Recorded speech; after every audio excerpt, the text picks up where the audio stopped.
मित्रों, पहले विवरण से यह स्पष्ट है कि ब्राह्मण स्मृतिकारों की कृतियों से यह पता नहीं चलता कि शूद्र कौन थे, वे आर्यों का चौथा वर्ण कैसे बने। इसलिए पाश्चात्य विद्वानों द्वारा शूद्रों की उत्पत्ति के संबंध में व्यक्त विचार का अवलोकन जरूरी है।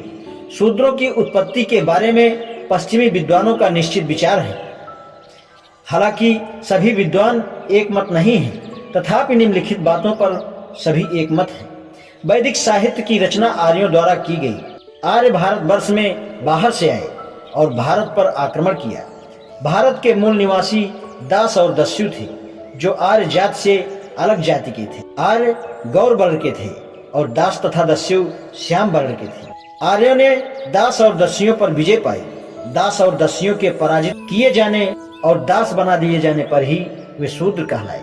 शारीरिक रंग के पक्षपाती आर्यों ने चातुर्वर्ण व्यवस्था को जन्म देकर गोरे रंग और काले रंग वाली जातियों को सदा सदा के लिए अलग कर दिया। भारतीय आर्यों के समुदाय में शूद्रों की उत्पत्ति के संबंध में पश्चिमी विद्वानों का विचार कितना युक्ति संगत है, यह बात अलग है, किंतु यह निर्विवाद रूप से कहा जा सकता है कि ब्राह्मणवादी सिद्धांतों की आम स्थिति को दैवीय आदेश से आरोपित जटिल और रहस्यपूर्ण व्याख्याओं के अध्ययन के उपरांत एक ऐसे सिद्धांत की जरूरत होगी जो इस विषय में तर्कसंगत और स्वाभाविक व्याख्या प्रस्तुत कर सके। ब्राह्मणवादी सिद्धांत क्षुद्र दृष्टि, तर्कहीन तथा निरर्थक होने के सिवाय और कुछ नहीं है।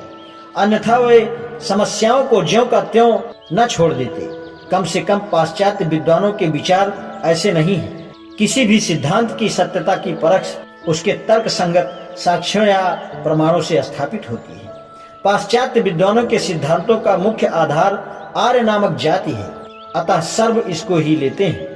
आर्य कौन थे, इससे पहले आर्य शब्द का अर्थ जान लेना जरूरी है, अन्यथा प्रसार नस्ल के संबंध में गलती हो सकती है। इस संबंध में सर्वोत्तम उदाहरण यहूदियों की है। ऊपरी तौर पर वे अलग प्रजाति लगते हैं, परंतु विशेषज्ञ क्या कहते हैं? यहूदियों के विषय में प्रोफेसर रिप्ले का विचार है, जब हमारा अंतिम निष्कर्ष है यह विरोधाभास है परंतु सही है।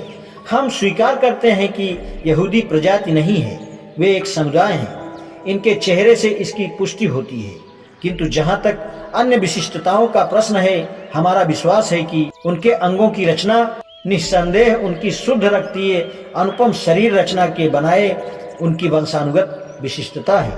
प्रजाति नस्ल क्या है? किसी जाति की परिभाषा उसके लोगों की वंशानुगत विशिष्ट शारीरिक बनावट से होती है। कभी यह विश्वास किया जाता था कि निम्नलिखित विशेषताओं से प्रजाति का निर्धारण होता है: सिर की आकृति, बालों और आंखों का रंग, त्वचा का रंग और आकार, शरीर का गठन। आज का मापदंड रंजकता और आकृति की विशिष्टताओं पर आधारित है, जो जलवायु और निवास अनुसार बदल जाती है। इसलिए इनसे प्रजाति निर्धारित नहीं हो सकती। एकमात्र विश्वसनीय विशिष्टता सिर की आकृति, जिसका अर्थ है लंबाई, चौड़ाई और ऊंचाई का सामान्य अनुपात। इसी कारण निर्विज्ञान शास्त्री और प्रजाति वैज्ञानिक प्रजाति का निर्धारण करना सर्वश्रेष्ठ ढंग मानते हैं। निर्विज्ञान शास्त्रियों ने प्रजाति निर्धारण के लिए सिर की बनावट का जो सिद्धांत निर्धारित किया है वह सटीक विज्ञान है।